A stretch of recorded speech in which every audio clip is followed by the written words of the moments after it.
Po sa ating lahat mga kapatid. Buhay po ba ang Diyos? Amen po.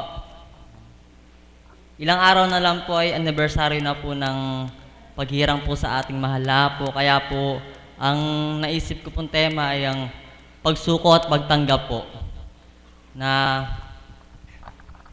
nung ganap po ba nating sinuko ang ating sarili sa ating Panginoon, ano-ano na nga po ba ang ating natanggap at nakamtan na ipinagkaloob sa atin ng Panginoon? Ngayong umaga po ay wala pong listahan na mga magbabahagi. Kaya't po yung mga nais po magboluntaryo na tumindig sa harapan upang isiwalat po at ibahagi ang kanilang mga nakamtan ay inaanyayahan po na tumindig po.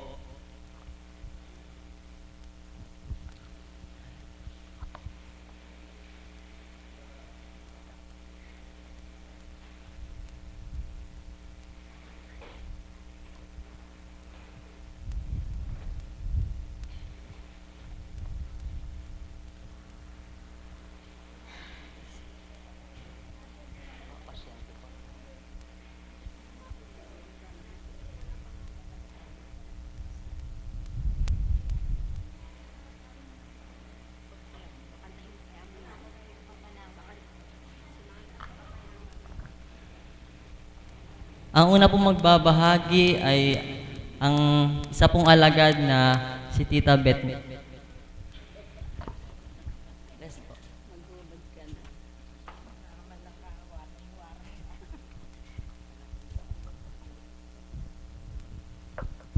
Purihin po natin ang ating Panginoon. Kumusta po mga anak ng Diyos? Masaya po ba kayo? Ba't hindi po kayo nakangiti? Para pong Biyernes Santo. Biyernes Santo na po ba?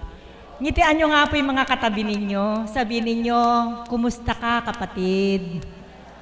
Mapalad ka kapatid. Tinawagan ka ng Ama. At nandirito ka. Kaya't palakpakan po natin ang ating buhay na Diyos. Pagsuko at pagtanggap. Yan po yung tema na ibinahagi sa atin ng ating kapatid na anak mula po sa Kabataan ng Divine Mercy. Kawan 12. Okay, Kawan 12 daw po sila. At sila ay nagbibigil tuwing every Friday po ang vigil ng mga kabataan. May nabago na ba? May pagsuko na ba? May tinanggap na ba? Dapat pala ikaw magbahagi dito eh. Kung ano bilang kabataan ang isinuko mo at ano na nga ba ang natanggap mo bilang bahagi ng ating gawain. Sa atin pong buhay espiritual, kailangan po talagang may isuko ka. Tanggapin mo ang Panginoon. At upang matanggap mo ang Panginoon, marami tayong mga bagay na dapat nating isuko. Amen. Sabi nga po ng Panginoon, para tayo ay makasunod sa Kanya, kailangang kalimutan mo yung iyong sarili. At pag kinalimutan mo ang iyong sarili, marami kang mga bagay na isusuko sa sarili mo. Ako po, bilang ako, bago po ako nakasunod sa ating Panginoon, sabi nga po hindi ka po pwedeng maglingkod sa dalawang masters at the same time. Sa wikang Ingles, sabi nga po sa Biblia, you cannot serve two masters at a time. Dapat isa lang ang pagsisilbihan mo. Hindi po pwedeng maging dalawa. Bakit? Mag-aagawan yung oras mo. Ano ba ang paglilingkuran ko? Ang aking bang hanap buhay o ang Panginoon? Kapag ito'y pinagsabay mo, mahihirapan ka. Kaya dapat talaga, isusuko mo yung isa at pipirmi ka lang sa isa. Sa akin pong pagkatao, gaya nga po ng nabanggit ko na sa inyo noon, kailangang isa lang ang piliin ko. At ang pinili ko ay ang maglingkod sa Kanya. Kaya't ano po ang isinuko ko? Isinuko ko na po ang aking hanap buhay. Kaya po ngayon talaga ako walang trabaho. Wala akong hanap buhay na katulad po nung naganap in the past 29 years of my life. Pagka umaga, abala ako. Maaga akong gumigising, hindi ko na po nakukuhang kumain kasi mas pinapahalagahan ko yung pagtulog. Kasi po kung kakain ako, dapat akong gumising ng alas 5 para mapagaya ko yung kakainin ko. Mas gusto ko po ang matulog. Mag-e-extend po ako ng 1 hour. Gigising po ako ng alas 6 at pupunta na po ako sa trabaho ko nang hindi ako kumakain. Kasi po, mas gusto ko yung matulog kaysa ako ay kumain. Ako lang ba yung ganon o kayo rin? Kayo rin, ano? Mas pinapahalagahan. Bakit po? Ang katwiran ko, pwede akong kumain anytime. Pero yung pagtulog ko, hanggang sa oras lang na yon. Whether I like it or not, kailangan tumayo ako sapagkat kung gigising o tatayo ako ng alas 7, malelate na ako sa trabaho ko. Ganun po, umiikot ang buhay ko. Kaya't nahihirapan po ako. At nang maramdaman ko ang panawagan ng ating Panginoon, sabi ko, kailangang magdesisyon na ako. Kailangang mag-decide ako sa buhay ko. Ano ba ang pipiliin ko? Ang maglingkod sa Kanya o ipagpatuloy ko ang paghahanap buhay ko? Matindi po yung panawagan ng Panginoon sapagkat nakikita ko na po ang mahal na Apo Kunching sa aking panaginip. Katulad din po ng mga nagpahayag dito na hindi man po nila kilala ang mahal na Apo, subalit nakikita nila sa panaginip, kaya yung lugar na ito hinanap nila. At dito pala nila makikita yung Apo Kunching na ginagamit ng banal na espiritu na nakikita nila sa kanilang panaginip. At nakita ko po ang Apo Kunching sa aking panaginip na para nga pong ang sinasabi sa akin ng Panginoon ay sapat na yung ginagampanan mo sa mundo. Ako naman ang paglingkuran mo. Kaya nga po, sinuko ko yung aking trabaho nung school year 2006-2007. Wala na po akong trabaho. Umalis na po ako sa eskwela ang pinaglilingkuran ko nung taon na yon. Kaya simula po noon, inangking ko na ako na lang ay maglilingkod sa ating Panginoon. Subalit, nung ako po ay tumigil na, isang umaga, nananalangin ako, pagkatapos kong manalangin, may kumakatok sa pintuan ko. Nagbukas ako ng pintuan, pinatuloy ko, at nang patuloyin ko, may ino-offer sa aking trabaho. Nabalitaan po na iniwan ko na yung trabaho ko at inaalok po ako ng panibagong trabaho. Hindi po ako agad nakasagot. Pumunta po ako sa mahal na Apo Kunching, kinonsulta ko muna sa kanya. Ang sabi po ng mahal na Apo Kunching, binigyan po ako ng go signal na tanggapin ko. Bakit? Kasi hindi naman ako tali sa oras. Hindi naman katulad sa una kong pinaglingkuran na dapat 6:45, nanduroon ka na sa eskwelahan at alas 5, uuwi ka. Yung pong in-offer sa akin na to, wala pong demand sa oras. Pwede po akong pumunta sa eskwelahan anytime. At kung kailan lang nila ako kailangan, saka lang nila ako tatawagan. At ang ganda, pag tinawagan ako na nandito ako, kung meron man silang problema, tatawagan lang ako, masesettle namin yung problema sa pamamagitan ng telepono. Sa makatuwid, pwede akong hindi magpunta doon araw-araw, kaya ang sabi ng banal na espiritu sa katauhan ng ating mahal na Apo Kunching, binigyan po ako ng kapahintulutan. Subalit, sabi po ng Panginoon siguro, ayoko nang guluhin mo yung isip mo sa mga kung ano-anong bagay sapagkat ang nais ko ay mag-focus ka sa akin. Kaya po last October 2, last year, 2014, yung pong panibagong trabahong inalok sa akin na ginampanan ko sa loob ng 7 taon bilang consultant, iniwan ko na rin po. Kaya po mula October 2, 2014 hanggang sa kasalukuyan, full-time na po ako ng paglilingkod sa ating Panginoon. Palakpakan po natin ang ating buhay na Diyos. Wala pong nawala. Wala pong naging pagkukulang. Sabi ko nga po sa inyo, bagamat totally wala ng trabaho, hindi naman ako pinabayaan ng Panginoon. Kung ano yung na-enjoy ko nung may trabaho ako, ngayong wala na akong trabaho, ganun pa rin naman. Para sa akin ay walang nabago. Bakit? Nagkaroon na po ako ng contentment sa sarili ko. Hindi po katulad nung ako'y nagtatrabaho na pagkatapos kong lumabas sa eskwelahan, maghahanap pa ako ng tutors. Gusto ko madoble yung kita ko. Ngayon po, kahit kaunti lang yung tinatanggap ko, may contentment ako, kaya ang feeling ko, hindi ako nagkukulang, hindi ako nakukulangan. Ito po yung latest lang nangyari. Hindi ko po ito ipagmamalaki. Binabahagi ko nga po kay Tita Bioli kanina habang kami papunta dito. Mga 3 weeks ago, tumawag po yung anak ko, yung nasa Taiwan. Sabi po niya sa akin, Mami, itong panahon na to, peak season ang trabaho ko.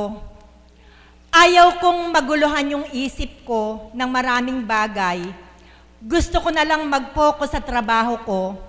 Kaya pwede ba, ikaw na muna ang mga siwa nung negosyo niya dito sa Pilipinas. Ako daw muna. Alam niyo po, ang isinagot ko sa kanya, sa katulad po ng iba, igra-grab yung opportunity na sila yung mag-manage nung negosyo na ibinibigay sa kanya nung anak niya. Kasi sabi sa akin Mami, yung kikitain habang ikaw ang nagmamanage sa'yo na. Sabi po niya sa akin ganon. Alam niyo po, kung sa iba po yan talaga, siguro nanginginig pang tatanggapin. Bakit? Abe, pera yun Siguradong at the end of the day, may pera ka. Alam niyo pong sagot ko sa anak ko, Anak, ayoko na. Sabi kong gano'n sa kanya, ayoko na. Kasi ayoko nang guluhin ang isip ko. Gusto ko makapag-focus na lang ako ng paglilingkod sa Panginoon. Yan po ang sabi ko sa kanya. Sabi po niya, Mami, hanggang marami lang naman akong ginagawa Pagkatapos naman nun, kukuhanin ko din. Anak, ayoko na talaga. Sabi kong gano'n. Ngayon, nag-second thought ako. Naawa naman ako sa anak ko. Eto siya, nakikiusap. Doon ba sa maliit na pakiusap niya, hindi ko pa siya pagbibigyan. Kaya po pinagbigyan ko siya. Napansamantala, tanggapin ko. Pero, hindi rin po ako nakikialam. Yung pong tao doon, ang nagte-text lang sa akin kung ano yung nangyari at the end of the day at kung ano yung nangyari kinabukasan doon sa magdamag. So wala pa rin po akong hands-on. Hindi pa rin ako nagpupunta doon. Alam niyo po, alam ko, sinubukan lang ako ng Panginoon Kung ako ano ba tawag doon? Pangit naman sabihin kung swapang ako sa pera. Pero parang ganun. Yung parang sinubukan ako ng Panginoon kung ganun pa rin ang paghahangad ko sa pera. Alam niyo po, hindi po ito sa pinagmamayabang ko, kundi gusto ko lang pong ipadama sa inyo ang kahiwagaan ng Panginoon. Alam ko pong ito'y pagsubok lang niya sa akin kung ipagpapalit ko siya dun sa magandang offer ng anak ko. Sa bibig, tinanggap ko. Pero yung katawan ko, hindi ko tinanggap. Kasi hindi ko naman in-involve yung sarili ko doon. Alam niyo po, after 1 week, purihin ng Diyos, yung hindi dating nagaganap sa hanap buhay ng iniwanan ko naganap. Dati po, meron po kasi yung siyang travelers in, na yung mga ahente na ginagabi sa daan, sa amin po yun, nagche-check in. Yung mga magse-seminar ng mga 1 linggo, sa amin po magche-check in. Ganun po. Awa po ng Diyos, mahal po kami ni God. Hindi po sa amin nagche-check in yung mga short time na mga 3 hours lang na merong ini-interest na gawing hindi mabuti. Alam niyo po, after a week na pinagbigyan ko yung anak ko sa bibig pero hindi sa katawan, may nag-check-in po, 11 rooms ang kinuha. Hindi po ba buhay ang Diyos? Palakpakan po natin ang ating Panginoon. Alam ko pong pagsubok ng Panginoon yun. Sinusubukan lang ako. Salamat po at ako'y nakapasa sa kanyang pagsubok. Simula po noon hanggang ngayon, hanggang sa araw na ito, yung pong natatanggap naming biyaya na hindi namin natanggap noong nakaraang mga buwan, ngayon po, pinagkakaloob po sa akin ng Panginoon. Ganun po pala mga kapatid. Subukan po ninyong magsuko. Yun talagang ginagawa ninyo na gawaing pansanlibutan na isusuko niya sa Panginoon, 100%, papalitan po niya. Papalitan niya. Kaya kung halimbawa, nasumpungan mo na ang Panginoon at tinutokso ka pa para ikaw ay magsugal, bumalik sa sugalan, labanan niyo po iyon. Labanan ninyo. Kapag napaglabanan ninyo, hindi man kayo magsugal, bibigyan kayo ng biyaya ng ating Panginoon. Palakpakan po natin ang buhay na Diyos. Marami pong pagsuko, hindi lang po ako. maging ang mga kapatid kong alagad. Marami po yung mga isinuko sa buhay. Subalit, tingnan niyo po sila kung tumatanda ba ang kanilang itsura. Tingnan niyo po sila kung sila ba'y pinabayaan ng Panginoon. Tingnan niyo po sila kung sila ba ay nagkaroon ng kakapusan sa kanilang buhay. Meron po ba mga kapatid kong alagad? Hindi po ba ang pagpapala ng Panginoon ay patuloy niyang ibinibigay? Nangahawakan po kami sa kanyang salita na narinig namin sa mahal na Apo Kunching. Kung yung mga walang hiya, pinapakain ng Diyos, tayo pa kaya na nagsusumikap na lumapit sa Kanya ang pababayaan niya? No way. Hindi tayo pababayaan ng ating Panginoon. Isuko natin yung mga bagay na minimiti ng ating katawan lupa. 100%, mayroon siyang ibibigay na pagpapala. Gusto nyo bang pagpalain kayo?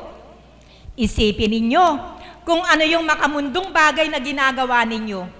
Isuko ninyo yan at siguradong mayroong magaganap na maganda sa buhay nyo. Kaya wag kayong magtanong, bakit kaya nung ako 20 years old, hirap na kami sa buhay. 30 years old na ako, hirap pa rin ako sa buhay. 40 years old na ako, walang nababago sa buhay ko. 50 years old, ganun pa rin ang buhay ko. Bakit, mga kapatid? Magnilay ka.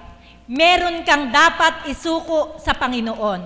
At kapag ito'y napagtanto mo, huwag ka na mag-atubili. Isuko mo na sa Kanya, 100% may magagawa ang Diyos sa buhay ninyo. Magandang umaga po at maraming salamat.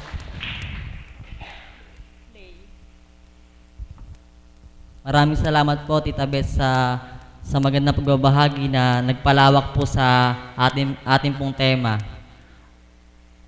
May announcement daw po si Tita Ana.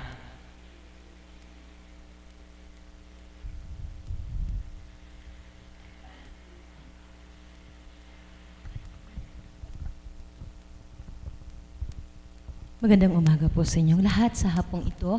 Announcement lang po, bukas po ang ikalawang Miyerkules ng buwan. Ang ating misang pasasalamat po ay sa ganap na 5 ng hapon na pangungunahan po ng ating minamahal na pari, Father Jess Cruz. Ang lahat po ay malugod po naming inaanyayahan. Maraming salamat po.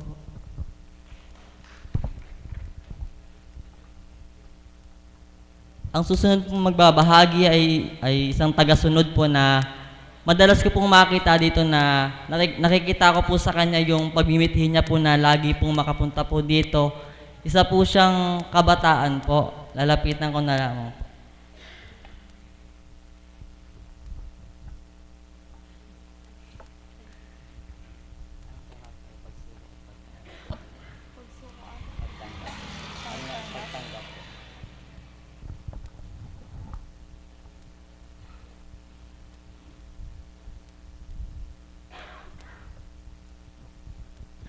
Isang magandang umaga po sa inyong lahat na nandito po ngayon sa Banal na Dambana. Tunay nga po na ngayon na lang ulit ako nakabalik dito dahil po busy po kasi ako sa pag-aaral. Ang dami po naming inaasikaso sa school. Graduating na po kasi ako. Lagi ko pong pinagdadasal sa Panginoon na lagi po niya akong gabayan sa pag-aaral ko. Tapos ngayon nga po nagkaroon ng pagkakataon na makabalik po ulit ako dito. Talaga natutuwa po ako kagabi pa lang po na sabi ko, ay nay, bukas pala, wala pala kaming gagawin. Na hindi kami matutuloy sa ginagawa namin FISIB kasi wala yung isa naming kasamahan.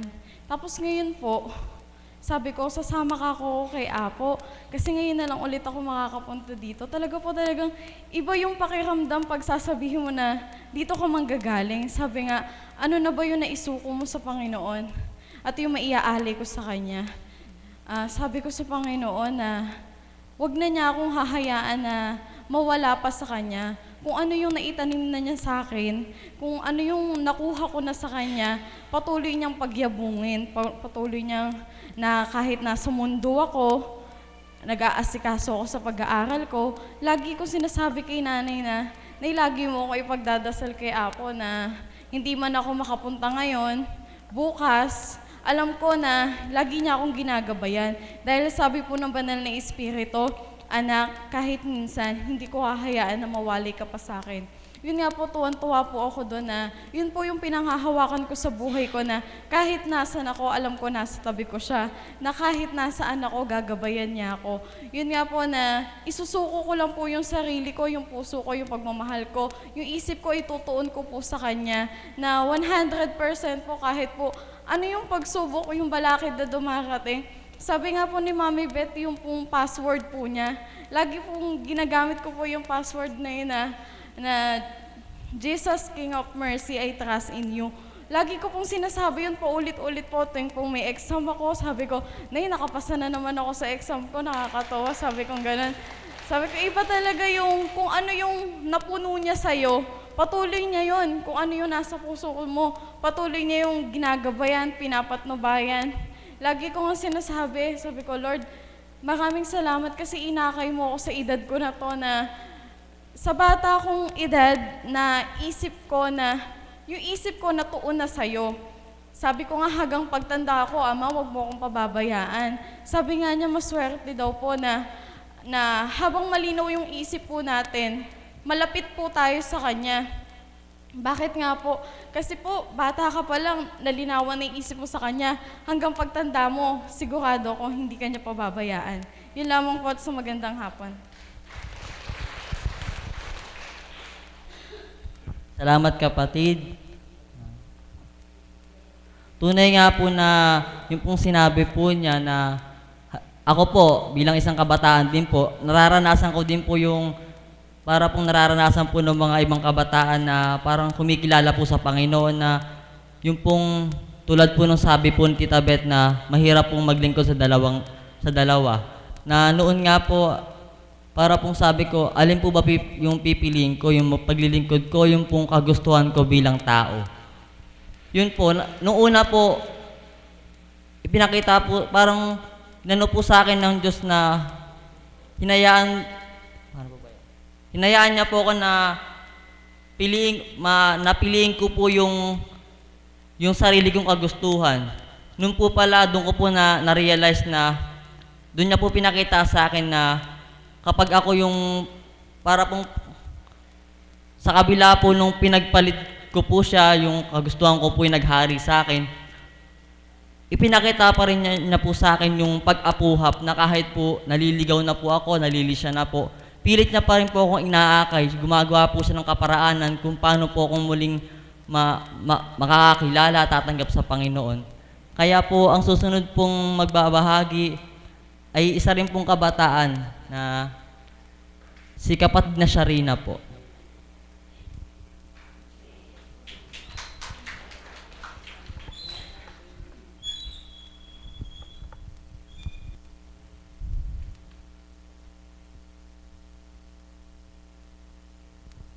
Ay, sa mapagpalang umaga po sa ating lahat. Buhay po ba ang Diyos?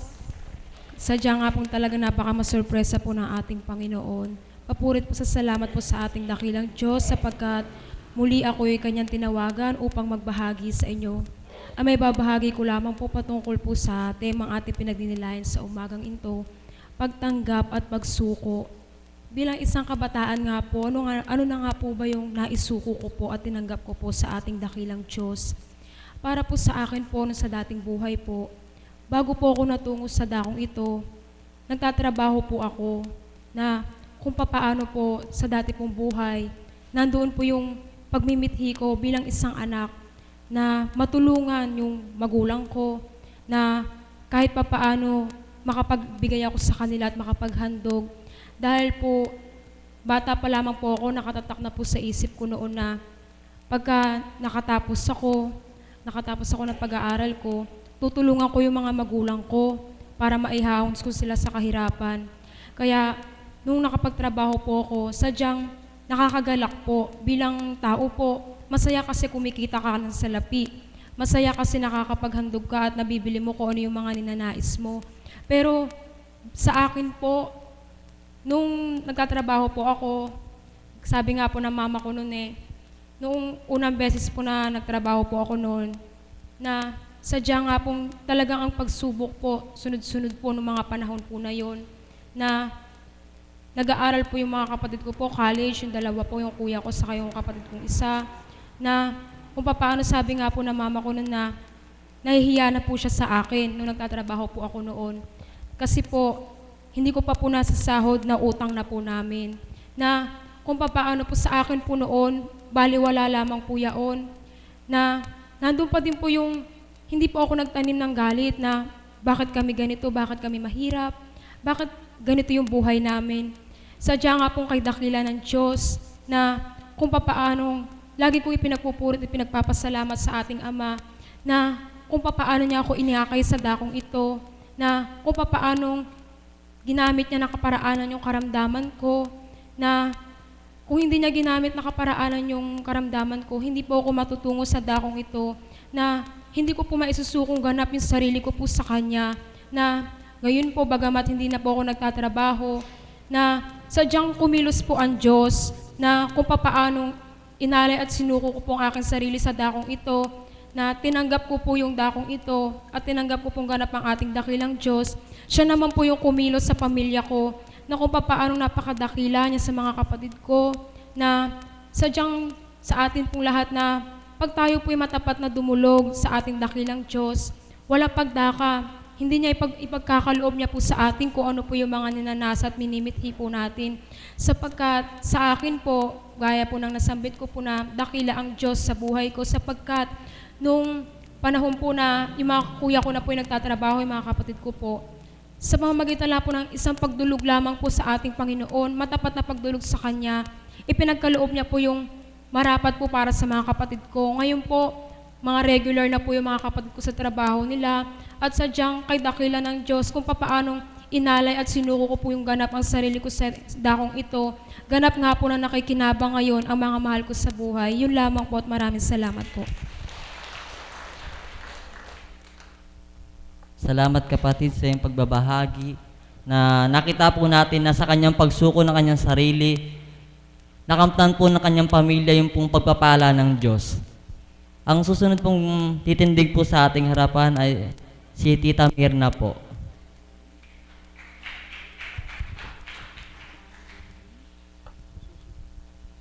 Purihin ka, Ama. Salamat po, Ama. Muli po ay mapagpalang umaga sa ating lahat. Salamat, anak, sa damdaming binigay sa iyo ng Diyos. Kaprasong susog lang po, ako po ay aawit sa ating Panginoon. Sabi ko po, kung loloobin na amang tawagin ako, ito yung aawitin ko. Sa pagbabahagi ni Mami Beth, ilang ulit niya sinambit yung at the end of the day. At ang anak na si Rina ay napakaganda ng pagbabahagi. Gayon din ang anak na facilitator. Sadyang iniukil-kil sa puso ko ito habang nagbabahagi ako kay Mami Beth ng aming mga pinagdaanan kahapon ng kabiyak ng puso sa aming alaga. Kaya sabi ko, ito na lang ang aawitin ko. Walk on. Isuko mo sa Ama, isuko po natin sa ating Panginoon kung paano sinuko ni Mami Beth yung sa kanyang paghahangad raw sa kayamanan, hindi siya nasubukan. Ako po, ganun din sa karamdaman, sa mga minamahal at lahat-lahat na. Go lang po at the end of the door, at the storm. At the end of the storm is a golden sky. Para po sa ating lahat.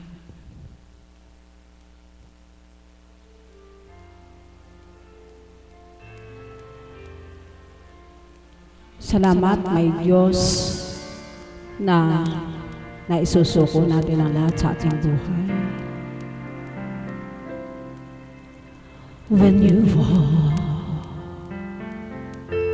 through the storm, hold your head up high and don't be afraid of the light.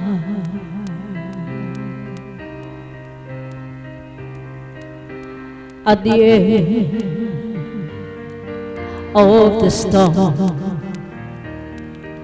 is a golden sky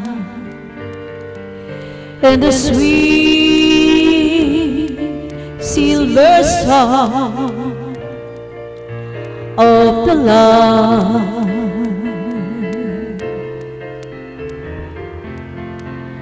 walk on through the wind, walk on through the rain, though your dreams be tossed and when you walk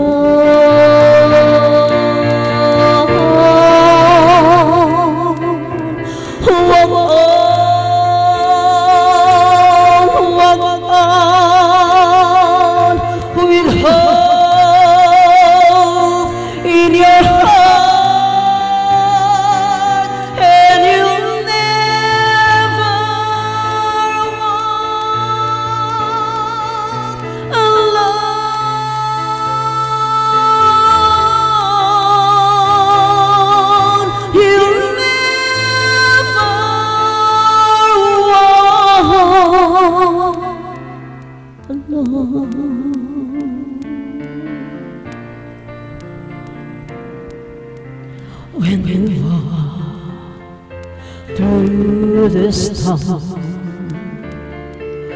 hold your head up high and don't be afraid of the dark.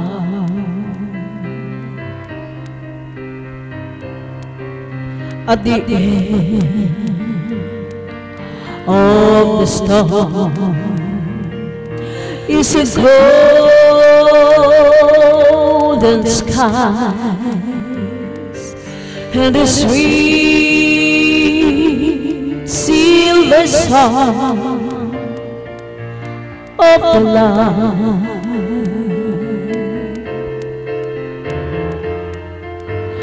Walk on through the wind,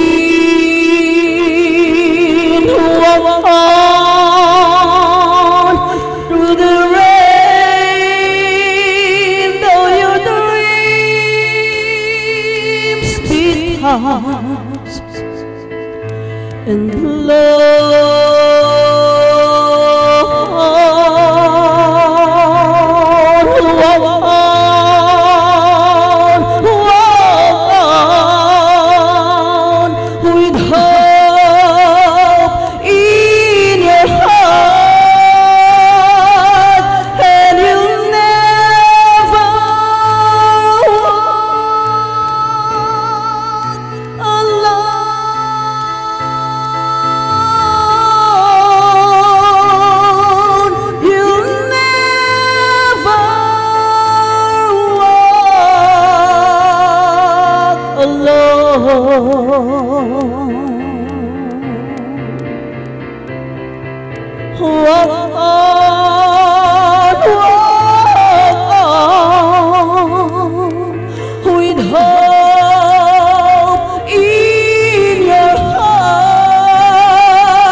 Thank you very much. Salamat po, Ama. Sadyang kapag isinuko sa iyo ang lahat, ikaw ang mag-aakay at hindi mapapalungi ang sinamang sa iyo ay magtitiwalang lubusan. Amen.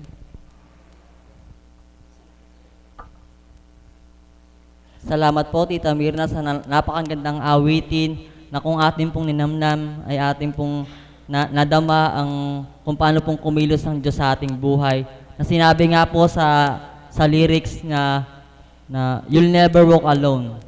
Na sa bawat daan pong pipiliin natin, sa bawat pong daan na tatahakin natin, na kapag sinuko po natin ang ating mga sarili, lagi po natin kasama ang Diyos. Ang susunod pong magbabahagi ay isang tagasunod pong muli.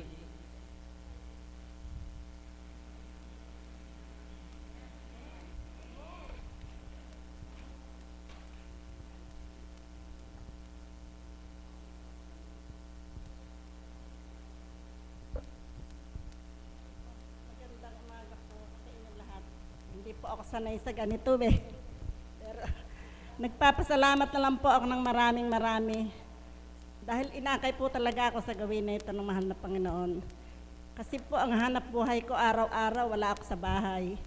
Pero ngayon po, pinaubaya ako na dun sa apo ko, ang pag-aasikaso. Isa po kasi akong biyahera. Ngayon po, kaya po siguro napunta rito sa akin yan para mapaharap ako dito sa inyo. Nagpapasalamat po ako ng lubos sa Panginoon. Talaga pong, nung pormero po kasi, inaakay ako dito ng pamangking ko, hindi pa po ako sumama talaga. Kaya ito po, binigyan niya ako ng pagsubok. Hindi ko rin po inaasahan na matatayo ako ngayon dito. Pero ang lubos na pasasalamat lang po talaga, pinanggaling niya ako. Ito, sandali lang. Sa loob po ng niya sa akin, 15 araw, hindi na po umabot sa 15 araw. Magaling na po ako.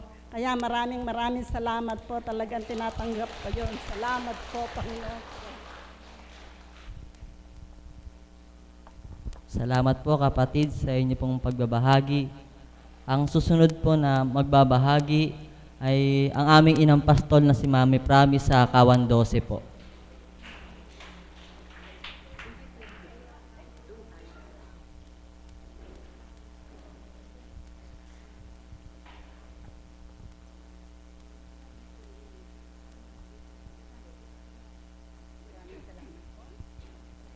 Buhay po ba ang Diyos? Palakpakan nga po natin ng malakas ang buhay ng Diyos. Isang mapagpalang umaga po sa lahat at isang paggalang sa naming inang pastol. Isang magandang umaga po.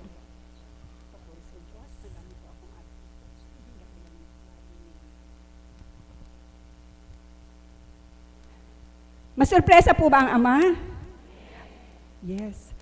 Sabi po ng aking anak, ang tema niya sa araw na ito ay ang pagsuko, pagtanggap, at ano na nga po ba ang natanggap natin sa kabila ng ating pagsuko? Kayo po ba meron na din? Opo, kagaya ko. Sapagkat sa unang buhay po, hindi na kailangan tuntunin pa yung kauna-unahan, subalit, nung aking isukong ganap ang aking sarili sa Panginoon, marami na po akong natanggap. Patuloy kong natatanggap sa araw-araw nang hindi ko namamalayan, kanyang ay dinaratal. Palakpakan po natin ang buhay ng Diyos.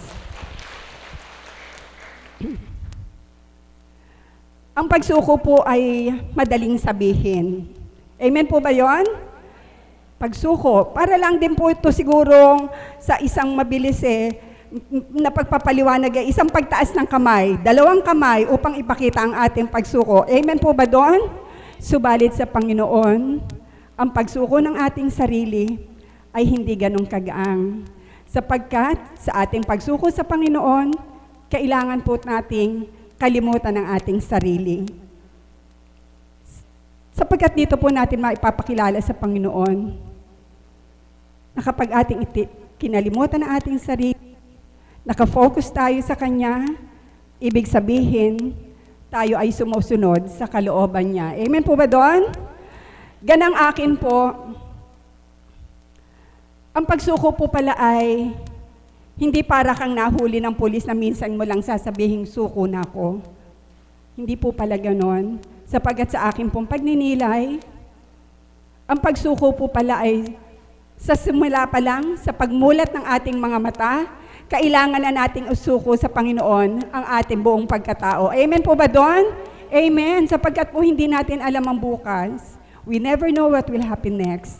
Kanya po, sa araw-araw, pagmulat pa lang na ating mga mata, kailangan sabihin natin, Panginoon, salamat po sa umagang ito, at buong-buo ko pong isinusuko ang buong pagkatao sa aking buhay na pahiram na mula sa iyo, nabuhay na iyong pahiram sa akin, kung kaya't ikaw po ang mangunang ganap sa araw-araw ng buhay ko. At dahil po sa pagsuko na to, kung minsan po meron tayong mga mabibigat na dalahin, kung minsan po sa kabila ng eto na tayo sa Panginoon, natanggap na natin siya, andon pa rin ang pagsubok. Amen po ba doon? At sa mga alagad, hindi po pagsubok, kundi ito ay isang pagdalisay. Pagdalisay na kung minsan, pilit at pilit nating iniiwasan, ayaw nating tanggapin, subalit sadyang ang Panginoon ay masurpresa. Siya ay dumarating sa ating kalooban ng di natin namamalayan. Siya ay naghaharing ganap sa buo nating pagkatao nang wala tayong kaalaman. Kumisan kung ano po yung ayaw natin, siyang nagaganap sa buhay natin. Amen po ba doon? Yes. Opo, sapagkat nga may mga pagkakataon na sa kabila ng ating mataimtim na pagsuko sa Kanya, andun pa din ang mga pagdalisay. At ito po ay maibabahagi ko kung paano pong ako kahapon ay nakalugmok sa isang pagdalisay na hindi ko inaasahan. Bagamat meron, gaya ng huling tayo ko, na ako'y nagbahagi, sabi ko nga, anumang pagdalisay ang dumating sa buhay ko, ito ay tila bagahangin na lang na dumadampi sa pisngi ko.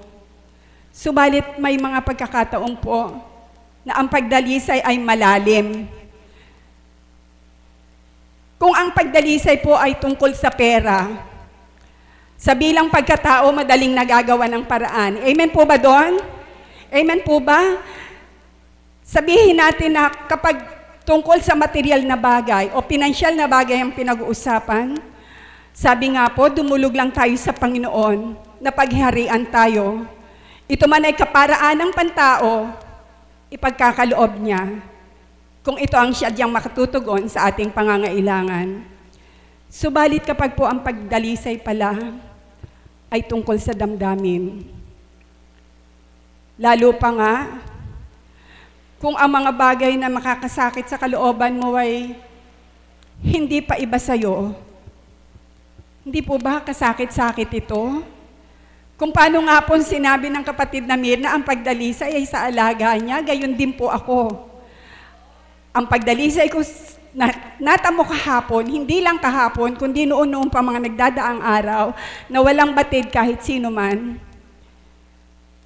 Sabi ko nga, Ama, ikaw lang ang tanging nababatid kung paano ito ay aking dinadala. Sapagkat sa kabila ng araw-araw kong pagsuko sa iyo, sa kabila ng araw-araw ng pagmulat at bago matulog ang aking mga mata, pumikit ang aking mga mata. Lagi kong sinasabi, Ama, salamat po sa iyo. Isinusuko kong ganap ang aking pagkatao. Ikaw ang magharing lubos. At gayon din po naman sa mga mahal ko. Pagharian mo sila upang di mapawalay sa kalooban mo. Subalit, may mga pagkakataon na niloloob ng Ama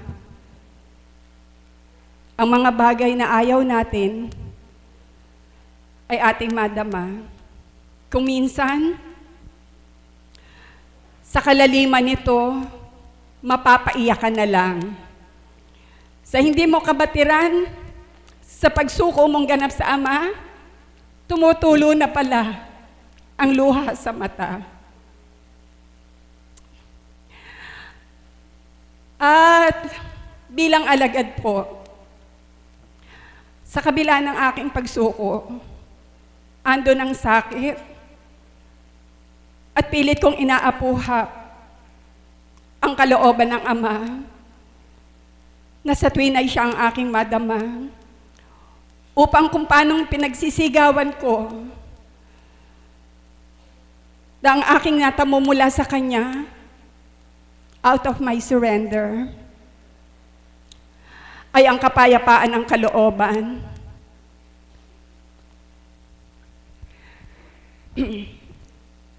Kung paanong sa tuwina, kung ano man ang aking damdamin na nasasaktan, pilit kong inaapuhap ang mga banal na aral niya sa katauhan ng mahal na Apo Kunching upang ito ay magsilbing consolation, upang makonsol ang aking kaluluwa, upang makonsol ang aking kaisipan, pagkatao, sapagkat ang lahat ng bagay, sadyang hindi natin kaya, hindi natin kontrolado, Subalit kung ito ay isusuko nating lahat sa Panginoon, gaano man kabigat, gaano man kalalim, gaano man ito nakakasugat ng ating damdamin, kapag siya ang maghahari sa atin, walang hindi kagaangan ating kakamtin. Palakpakan po natin ang buhay na Diyos. Subalit purihin ng Ama, dakilain siya, papuring walang hanggan na itinataas ko sa kamahal-mahalan niyang pangalan, sapagkat ang aking natamo sa araw-araw, bagamat may pagdalisay, ay ang katatagan ng kalooban, kapayapaan ng kaisipan, at ang maunawaan kong pilit, ang mahirap unawain, bilang tanda ito ng pagkilala at pagtanggap sa aral niya sa akin. Nawa po, kayo din, madama nyo ang tunay na pagsuko sa Panginoon at inyo ding mabilang ang mga biyayang ipinagkakaloob niya, gaya ng natamo ko, na bagamat mabigat, babagat minsan ay masakit, ang pagdalisay niya, subalit tinadarama niya. Sabi nga niya, narito lang ako, nasa iyong harapan, nasa iyong likuran, nasa iyong tagiliran, kaliwat kanan, subalit higit sa lahat, kung ako ang iyong dadamhin, ako ay nasa kalooban ng iyong pagkatao, sa iyong puso, at ito'y mararamdaman. Yun lamang po at magandang umaga sa inyong lahat. Salamat po, Mami Promise, sa magandang pagbabahagi na kanya pong tinuran na yung pong katatagan po, nakamtan po niya. Yun lamang po ay napakalaking biyaya na po galing sa Panginoon na kung tayo po magkakaroon ng katatagan po sa ating buhay na kahit po ano po yung dumating sa atin na mga pagsubok o pagdadalisay, ay yung katatagan po na yun magbibigay lakas po sa atin na tanging sa Panginoon nga lang po na manggagaling. Ang susunod po magbabahagi ay nais ko pong makapakinig po tayo ng kung paano niya po sinuko yung kanyang sarili bilang isang kalalakihan po.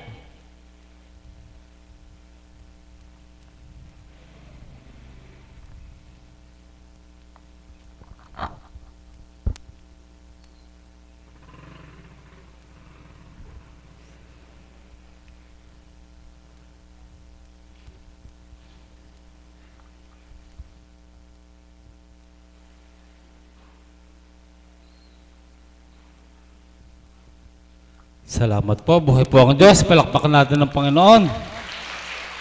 Talaga pong napakabuti ng Panginoon. Nakukuha po talaga sa dulog.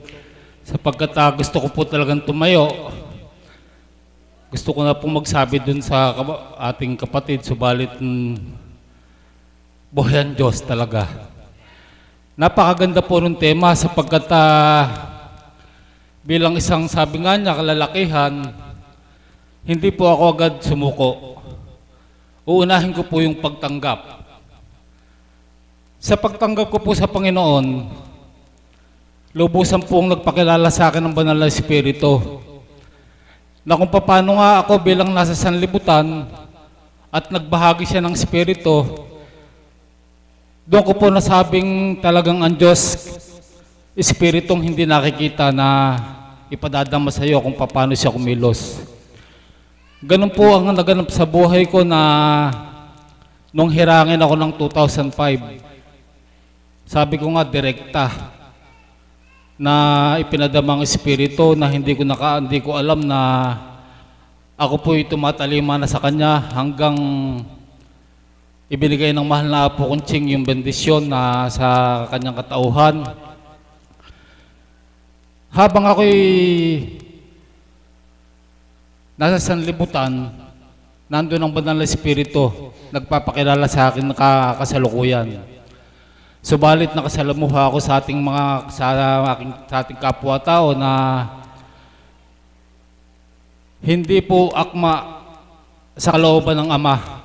Ano po ba yun? Yung pong mga kagustuhan natin bilang tao na hindi kalooban ng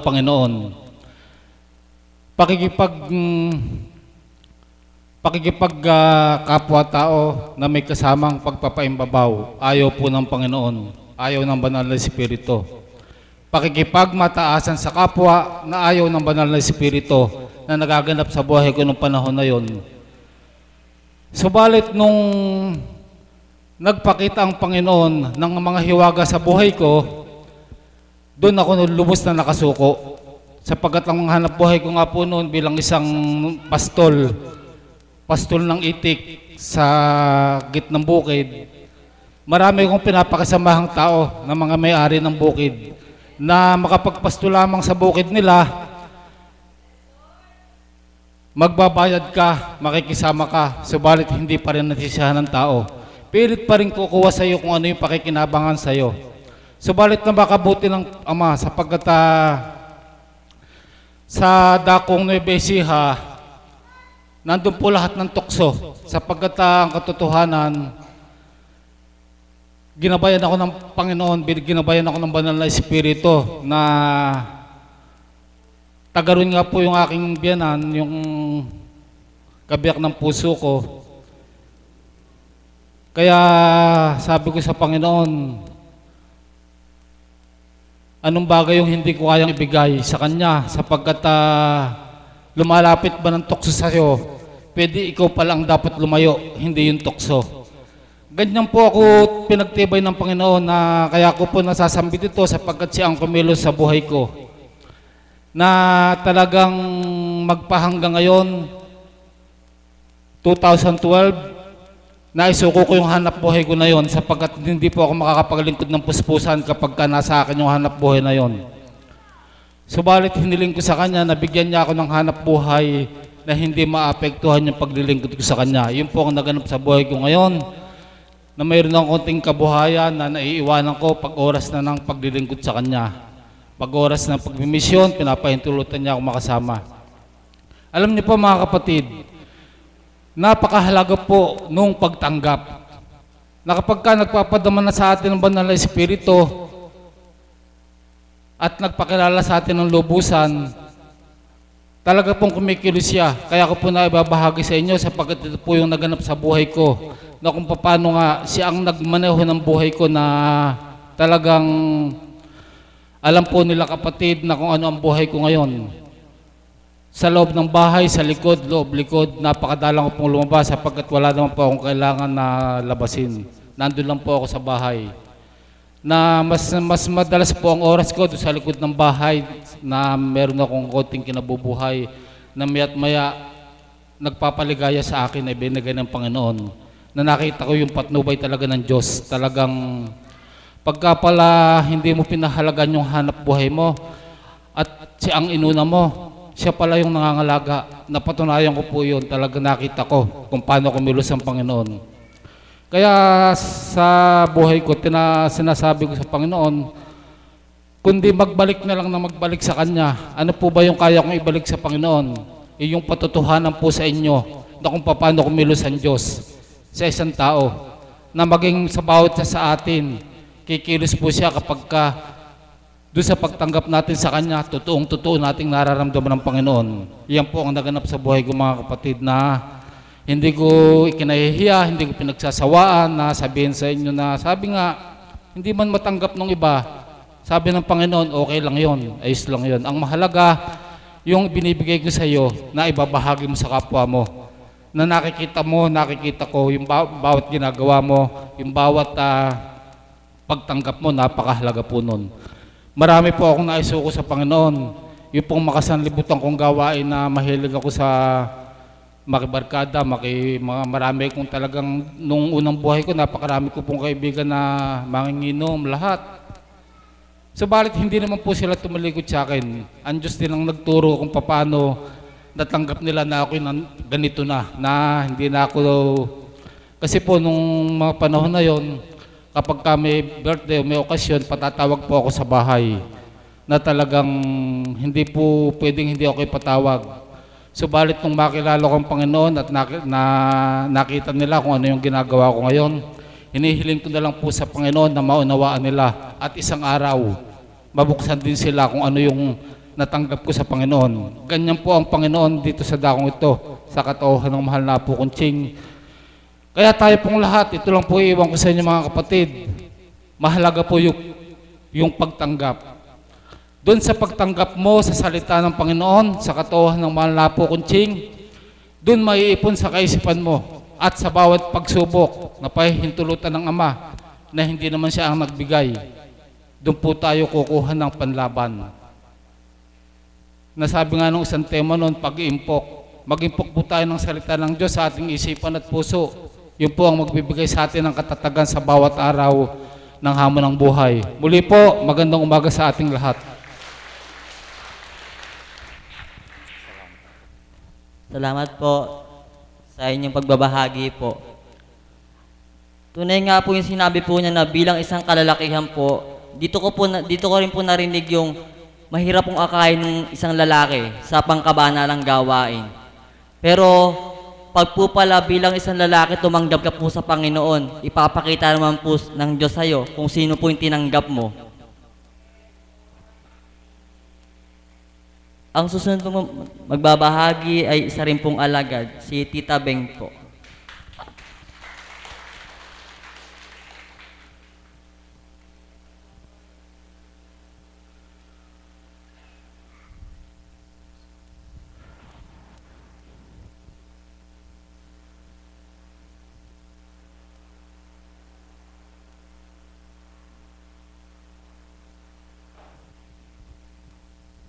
Isang mapagpalang umaga po sa inyong lahat. Buhay po ba ang Diyos?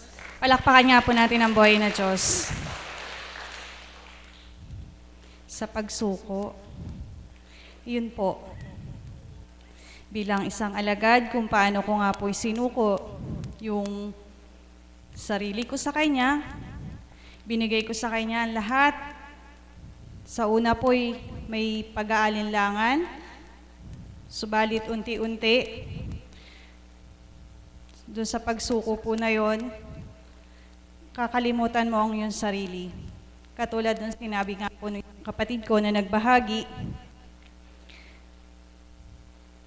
na kapag sinuko mo sa Diyos ang sarili mo, kung paano nga po ang isang bagong pag-aatas ay ito po na ipinagkaloob sa akin bilang magkaroon ng isang baliwag chapter. Puspos po ng galak, at ako po'y nahihiwagaan talaga sa bawat pagtupad, sa bawat araw na ginagampanan ng paghayo ng imahe ng Divine Mercy sa baliwag. Ang sabi ko nga po kahapon ay ganito, sabi ko, ano po kaya ibabahagi ko? Wala po akong alam. Yun po yung sabi ko. Subalit, dakila nga ang Diyos, siya yung suko mong ganap ang sarili mo, siya yung mananahan sa iyo, siya yung bahala, siya yung mag-uulat para sa kanila. Kaya po nung nagulat na lamang po ako, nagninilay po ako hanggang kagabi, iniisip ko nga po yung kaganapan na yun kahapon. Sa bawat pagbababa po, alam niyo po, napakarami niyang hiwagang pinakikita. Napakarami niyang may mga tao siyang ginagamit na hindi ko po inaasahan, na talaga naman pong katulad lang po nung aming imahe ng Mama Mary, bagamat wala pa nga po. Ito po ay ipinagkaloob sa akin at sinabi niya, kapatid, ipagpagawa mo ang rebulto ng imahe ng Mama Mary para yung yaong inahayo mo ng rebulto ng Divine Mercy ay magkaroon ng kasama ng Mama Mary. Di po ba buhay ang Diyos? Palakpakan nga po natin ang buhay na Diyos. Ayun po, sumunod naman po, sa bawat pagbababa, ayan po, purihin, purihin, purihin, dakilain ng Diyos, sapagkat kung paano nga niya hinihipo ang bawat isa na anak niya na tinawagan niya, ay talaga naman pong ipinakikita niya na siya nga yung kumikilos. Kaya po doon sa pagsuko na sinuko ko na nga po yung sarili ko, sa ganang bilang pagkatao po ako, talaga pong wala akong magagawa. Wala po akong kakayanan. Wala po akong... Kaya po sa tuwinan, sinasabi ko po Ama, ikaw ang manguna at maghari. Patuloy mo kaming patnubayan sa bawat gampanin. Kaya po, sa mga kapatid ko, samantalahin ko na po, sa mga kapatid kong alagad na talaga naman pong sinuportahan yung unang misyon sa Baliwag, maraming salamat po sa inyo. Gayon din po sa mga kapatid ko na taga Matantubig na kasama po na doon sa unang misyon na yon, maraming salamat din po sa inyo. At doon sa may-ari ng bahay na tumanggap, talaga naman pong puspos ng galak. Ang sabi ko po, hindi, nag-uumapo po yung galak ko nung gabi na yun, nung hinatid si Divine Mercy doon sa tahanan na pinanikan, sapagkat nagmistulang prosesyon po, ipinakita po yung senaryo nung unang yugto ng paghayo ng Divine, kung paano po sunod-sunod yung mga sasakyan. Alam niyo po, na-traffic kami pagtapat po ng bisita ng Matantubig. Sadyang ipinahintulot ng Diyos na mahinto po lahat kami doon sapagkat nag-antayan po. Nung sakto na pong magkasunod-sunod na po lahat yung sasakyan, buhay ang Diyos. Inipon niya at ayun na po nagdire-diretso na. Kaya po, sa inyong lahat, maraming salamat po at sa pagsuko, siya na po ang bahala. Patuloy kaming gabayan at patnubayan sa bawat araw sa mahal na Apo Conching. Maraming salamat po at magandang hapon sa inyo. Maraming salamat po, Tita Beng. Maraming salamat.